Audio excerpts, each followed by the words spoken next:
ಪ್ರಿಯರೇ, ದೇವರು ಒಳ್ಳೆಯವರು, ಒಳ್ಳೆಯದನ್ನೇ ಮಾಡುವವರಾಗಿದ್ದಾರೆ. ಯೇಸು ಕ್ರಿಸ್ತನಲ್ಲಿ ಆತ್ಮಿಕವಾದಂಥ ಒಂದು ಉಲ್ಲಾಸವನ್ನು ನಾವು ಹುಡುಕಬೇಕಿದೆ.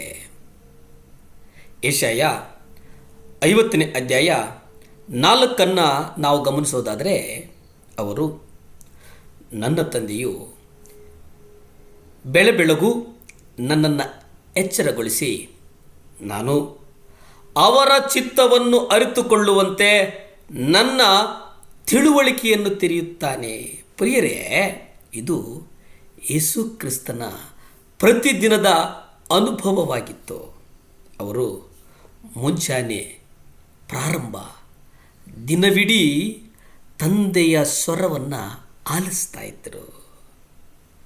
ತಂದೆ ತನಗೆ ಏನನ್ನು ಹೇಳಿದರೋ ಅದನ್ನು ನಿಖರವಾಗಿ ಮಾಡ್ತಾ ಇದ್ದರು. ಪ್ರಿಯರೇ, ದೇವರು ಮಾಡ್ತಾ ಇದ್ದರು.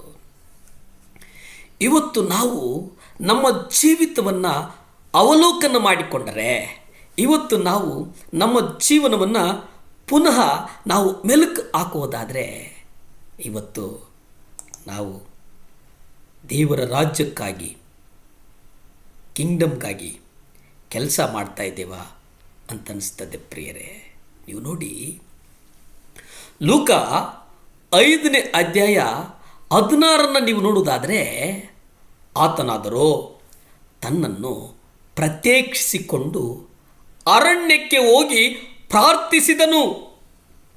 ಇಲ್ಲಿ ನಾವು ಗಮನಿಸ್ತೇವೆ ಪ್ರಿಯರೇ, ದೇವರು ಪ್ರತ್ಯೇಕವಾಗಿ ಪ್ರಾರ್ಥನೆಗೆ ಒಂದು ಸಮಯವನ್ನು ಮೀಸಲಿಟ್ಟಿದ್ದರು.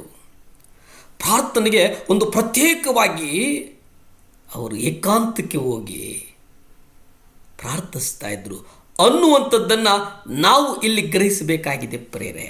ಈ ವಿಚಾರವಾಗಿ ನಾವು ಮುಖ್ಯವಾಗಿ ನಮ್ಮ ಜೀವನವನ್ನು ಹೆಚ್ಚಾಗಿ ಪ್ರಾರ್ಥನೆಗೆ ಒಪ್ಪಿಸಿಕೊಡುವಂಥದ್ದನ್ನು ನಾವು ಇಲ್ಲಿ ಅರಿಯಬೇಕಾಗಿದೆ ಪ್ರಿಯರೇ. ಇಡೀ ರಾತ್ರಿ ದೇವರು ತಂದೆಯ ಚಿತ್ತವನ್ನು ತಿಳಿದುಕೊಳ್ಳೋದಕ್ಕೋಸ್ಕರ ಇಡೀ ರಾತ್ರಿ ಪ್ರಾರ್ಥನೆಯಲ್ಲಿ ಕಳೆಯುವಂಥ ಪ್ರಸಂಗಗಳನ್ನು ನಾವು ಸತ್ಯವೇದದಲ್ಲಿ ನಾವು ನೋಡ್ತೇವೆ. ಲೂಕ 6ನೇ ಅಧ್ಯಾಯ 12 ಮತ್ತು 13 ನಾವು ನೋಡೋದಾದರೆ, ಇದಾದ ಮೇಲೆ ಆತನು ಆ ದಿವಸಗಳಲ್ಲಿ ಪ್ರಾರ್ಥಿಸುವುದಕ್ಕೆ ಒಂದು ಬೆಟ್ಟಕ್ಕೆ ಹೋಗಿ ರಾತ್ರಿಯೆಲ್ಲ ದೇವರಿಗೆ ಪ್ರಾರ್ಥಿಸಿದನು.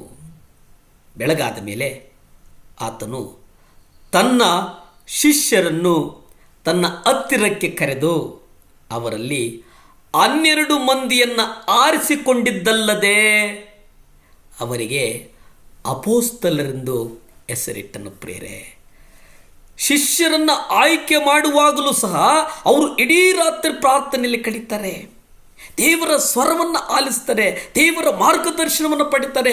ದೇವರೇ, ನೀವು ನನಗೆ ಮಾರ್ಗದರ್ಶನ ಮಾಡಿ, ನಿಮ್ಮ ಆಲೋಚನೆಯಂತೆ ನಾನು ನಡೀತೇನೆ ಅನ್ನುವಂತಹ ಒಂದು ಸ್ವರಕ್ಕಾಗಿ ದೇವರು ಕಾಯ್ತಾರೆ.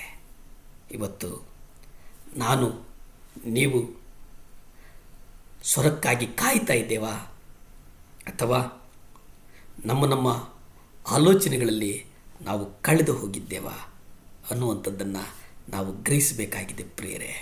ಯಾಕಂದರೆ ಆತ್ಮಸಾಕ್ಷಿ ಬಹಳ ಮುಖ್ಯ. ಭಾವನಾತ್ಮಕವಾಗಿ ಕ್ರೈಸ್ತನು ದೇವರಿಗಾಗಿ ಕಾಯುವುದು ಸಮಯವನ್ನು ವ್ಯರ್ಥ ಮಾಡಿದಂತೆ ಅನ್ನುವುದನ್ನು ನಾವು ಗ್ರಹಿಸಬೇಕಾಗಿದೆ. ಆತನ ಜೀವನದಲ್ಲಿ ಪ್ರಾರ್ಥನೆಯ ಕಡ್ಡಾಯ ಅವಶ್ಯಕತೆ ನಾವು ಇಲ್ಲಿ ಗಮನಿಸಬೇಕು. ಆದರೆ ನಮ್ಮ ಭರವಸೆ ಯಾರು? ಪ್ರಾರ್ಥನೆ ಮಾಡಿಕೊಳ್ಳೋಣವೇ. ಭೂಮಿ ಆಕಾಶಗಳನ್ನು ಉಂಟು ಮಾಡಿದಂಥ ಸರ್ವಶಕ್ತನಾದಂಥ ದೇವರೇ, ಕೋಟಿ ಸ್ತೋತ್ರನಪ್ಪ. ದೇವಾ, ನಿಮ್ಮ ಪ್ರಾರ್ಥನೆಗಳ ಮೂಲಕ ಸ್ವಾಮಿ ನಮ್ಮನ್ನು ಮುಟ್ಟಿದೀಯ ದೇವರೇ. ವಿಶೇಷವಾಗಿ ಸ್ವಾಮಿ ಅಪ್ಪ, ನಮಗೊಂದು ಅನುಭವ ಕೊಡು ಸ್ವಾಮಿ, ಪ್ರಾರ್ಥನೆಯ ಅನುಭವ ಕೊಡು ಸ್ವಾಮಿ. ಪರಲೋಕದೊಂದು ಬೆಂಕಿ ಯಾರ್ಯಾರು ಈ ಮುಂಚಾನೆ ನೋಡ್ತಾ ಇದ್ರು ಅವರನ್ನು ಮುಟ್ಟಲಿ ಸ್ವಾಮಿ. ಪ್ರಜ್ವಲಿಸುವ ಬೆಂಕಿ ಮಕ್ಕಳನ್ನು ದಹಿಸಲಿ ದೇವರೇ. ಸಹಾಯ ಮಾಡಪ್ಪ. ಸ್ತುತಿ, ಘನ, ಮಾನ, ಮಹಿಮೆ ನಿಮ್ಮೊಬ್ಬರಿಗೆ ಸಲ್ಲಿ ತಂದೆ. ಆಮೇನ್. ದೇವರು ಒಳ್ಳೆಯವರು, ಒಳ್ಳೆಯದನ್ನೇ ಮಾಡೋರಾಗಿದ್ದಾರೆ.